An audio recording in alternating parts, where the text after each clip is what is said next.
Yeah, we really got a learning curve early in the recruitment progress. From the first big school that offered unique was NC State. As a matter of fact, she went to their camp, and before she walked out of the camp, the coach was like, "Look, we don't want to walk out with her without her committing." And that was a real first big school. I still didn't understand the process at the time.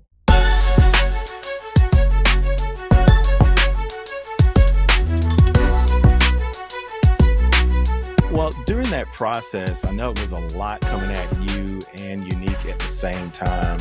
Indeed, your entire family, because when you're being recruited, the coaches are looking at the entire family, and then you as a parent have to think about how will this affect my child as they move away, and then how's it going to affect my family, because it has an effect on all of us. So how did you help Unique stay grounded and focused during this highly pressurized time of recruiting? She just really enjoyed playing basketball. It was more so, to be honest, she put more pressure on me on the recruiting process so that she can concentrate on playing. That's what she just wanted to play. So she didn't really allow it to stress her out until it came to the end and we had to make a decision.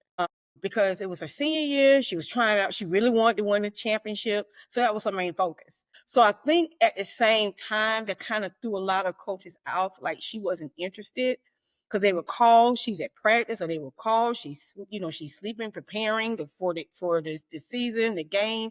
And I'm having to kind of explain to them, I'm not sure how any other athlete, is, but Unique really enjoy playing. That's what she's concentrating on. So, because they would like to talk and have a lot of conversation, as they should, so they get to know you. It's like a job interview, really. Exactly. So I think, to me, that as far as her, that was probably the most difficult, trying to balance. Okay, I would just want to play. My mind is on basketball right now. My mind is on the game. My mind is on trying to win a championship. And here we got coaches, as soon as I get out of practice, calling me, 6, 8 o'clock. Someone calling me early in the morning. So that was very hard for her to navigate. And because Unique is very quiet, she's an introvert. So and those things really work against you in recruiting, or I'm gonna say even just in sort of life. Like if you kind of like to yourself, it may come off as you're not interested, but it's just who you are just who you are naturally, right? So just her trying to navigate that, and also having to step out her comfort zone. You got to speak, you got to talk to these coaches. So I think that was probably the most difficult part for her. And that is a very good point, because not every athlete is an extrovert. Some of them are introverts, and they may play whatever sport well, but when you talk to them, they don't carry conversations as well as others may. So that's, as a parent, that's what we have to deal with. We know our children better than anyone else. We know their bents, we know their good points, bad points, and what they like to do. So that's definitely a factor that parents have to think about as well. One of the things that we did, Doris, our daughter was not a very talkative person. She's nice, which is another topic altogether, because I had to make her mad on the court just in order for her to play sometimes. But when I literally had to script her conversations with coaches. When coaches would call, I would say, "Okay, Jordan, here's what you need to say. When they ask you how you're doing, this is how you respond. Then you need to ask them how their day was. Then you need to ask them, before you go play for them, what type of offense do you run? What type of defense do you like to run? What's your coaching style? Are you a yeller, screamer? Do you use a lot of profanity, or are you a teaching coach? If I make a mistake, will you teach me what to do next?" So knowing your child's personality is hugely important. And I'll share this with you, Doris. I've heard a lot of coaches, a lot of big time coaches, say that parents should get out the way. Now, I'm going to say this as a parent. For my child making a big decision like where to go to college, I'm not getting out the way. Yeah. Because it's going to affect the rest of their lives. And if they make the wrong decision, that coach won't ever have to put up with my child again. But guess who does have to put up with my child for the rest of their lives? Amen. Me. So, as a parent, I don't think we should get out of the way. I think we need to be involved. Again, you have to allow your child to make the decision because they're the ones that are going to be living there. But we have to make sure that we give them the proper information and encouragement to go where it's going to be a better fit for them. Because you and I both know at the end of the day, them coaches, we love them, but they're not going to really care. We're the ones that will have to carry our children, when they're 25, 30, 35, 40 years old, we're still here as parents. So we Yeah. can't get out the way. We can't get out the way. Well, let me ask you this. What role, because this is a debate that's going on with Peach Jam and Augusta just finished and other Run for the Roses just finished as well. What role did AAU and travel ball play in the recruiting process for you all? Do you think it was important? I think that we came in the wave where AAU was very important as far as for exposure because at that time, coaches wasn't doing, high school. And when I played, the coaches was more so on coming to the high school game. So or knowing the high school coaches. Now they know the AAU coaches and then they get to know the high school coach. So I think we came in where AAU was the thing.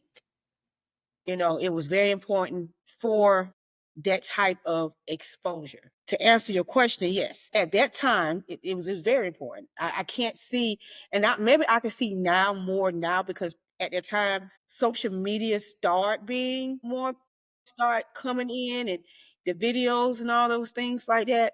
And so maybe now you can get past without it because of social media. But at the time that we were in specifically and the wave that we came in AAU was just they had to play AAU. If you was a great player, you played You were AAU, playing.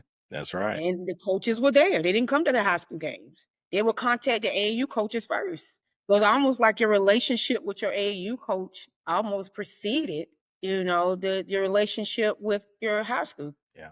And just shows you how times have changed. And Yeah. with the advent of social media, it's kind of changing the game. And, that coupled with NIL money, coupled with the transfer portal, it's changing the landscape tremendously. So we want to try to help parents navigate that the best that they can.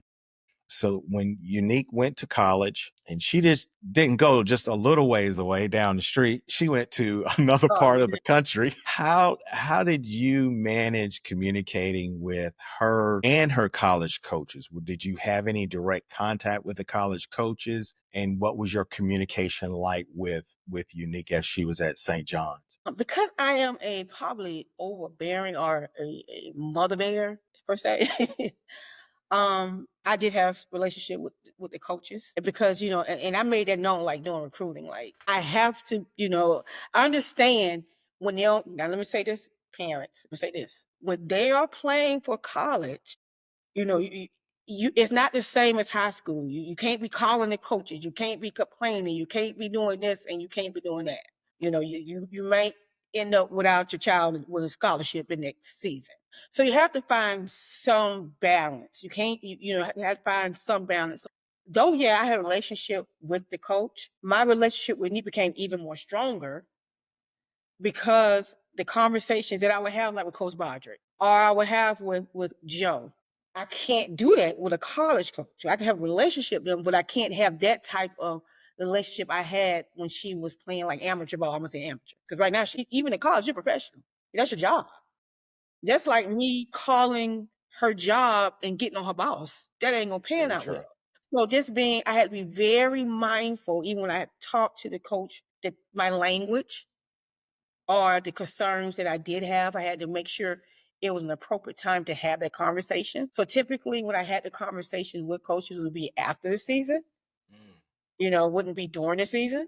And in any issues that Unique had, it was just me talking to her or trying to coach her through those adversities. So during that time, how did your relationship with Unique evolve during her college years from her freshman year to her senior year? I became more I'm trying to figure out how I want to word this because I don't want to seem like I was not her mother prior to college. I'm trying to figure out how I'm going to word this. When they go to college, they're dealing with so much more than what's on the court. They're dealing with so much more, so even my critiques, because I'm her biggest fan and her biggest critique. I never sugarcoated her with anything. When everybody was patting on her back, telling she great, yeah, you're great, but you missed the layup. Yeah, you're great, but it's more stuff you need to work on.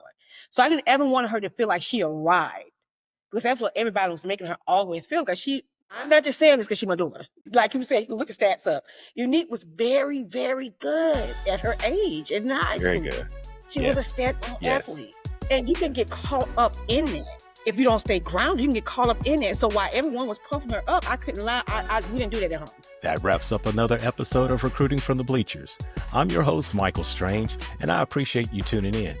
Be sure to join us next week for another insightful conversation.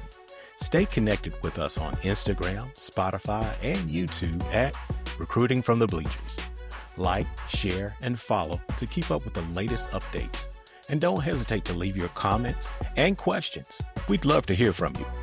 For a deeper dive into the basketball recruiting process, check out our book, Basketball Recruiting, A Parent's Perspective, available now on Amazon.com. Parents, remember, from the bleachers to the big leagues, the boardroom, let's keep cheering and steering our student athletes towards success. We'll see you next time.